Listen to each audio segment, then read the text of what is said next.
let's look at how we define family-style service. What is it? Again, look at the description with me in your workbook. Quite simply, it's when the food is placed in serving bowls on the table and children are encouraged to serve themselves rather than being served pre-plated food. The adult caregivers sit at the table with the children, they assist the children in serving, they eat the same foods as the children, and they engage the children in pleasant conversation. Now you might ask, why is family-style service recommended? Why do it? Because mealtime is much more than just a time to feed children.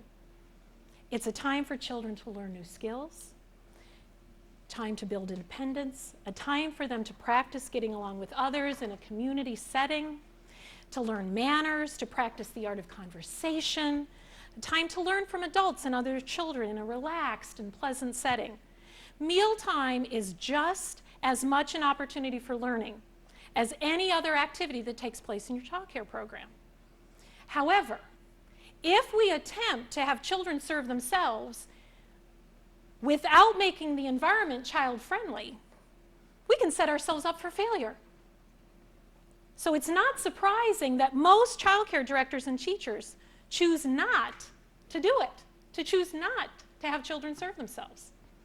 Many of you will probably recognize the most common reasons given for not doing family-style service that are listed on page 3. And these are, 1, it may result in spills and messes. 2, it might take longer than having adults do the serving. 3, the children might contaminate the food by touching it. Or children might take too much food. That means we'd waste food. Or they may take too little food, so I wouldn't meet the guidelines of what children need. So what we're going to do is we're going to see what could go wrong in serving family style if we do not have an environment that is child-friendly.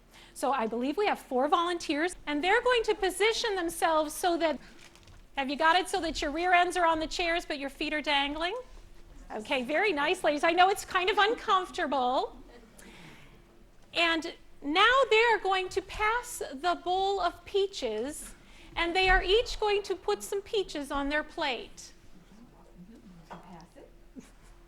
So, item number 1 had you look at your table and chairs. Okay? Now, for a child, the table height needs to be somewhere between the child's nipple line and their belly button. Another way that you can check for proper table height is if they were to put their arms on the table, they would get chicken wings. You could actually use a booster seat to get the table height right. But then what might happen? Their feet wouldn't be on the floor. Now, did you know that if a child's feet are not firmly on the floor, they do not have the trunk strength and stability to easily pass a bowl from person to person? In a video that you're going to see very soon, you're going to see a more medium-sized serving bowl, something that's lightweight, something that's easy to pass, something that has a lip on it so that's easy and secure. Is this a very fancy spoon? Do you think I had to search very far and wide to find this spoon? No, I bought this at Walmart, okay? Just a regular tablespoon kind of thing that you buy is a right proportion for a child to serve themselves. So look at the option that you checked for item number 3. Do you teach children how to serve themselves, or do you serve the food to them? Maybe you allow the children to serve some of the food, but not all.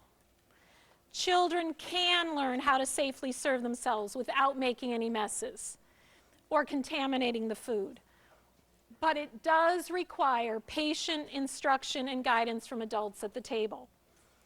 When children are passing food around the table, just like I was talking about, teach them to turn toward the person they're passing to, look at that person in the eye, make sure the person has a firm grip on the bowl, and they can, kind of nod.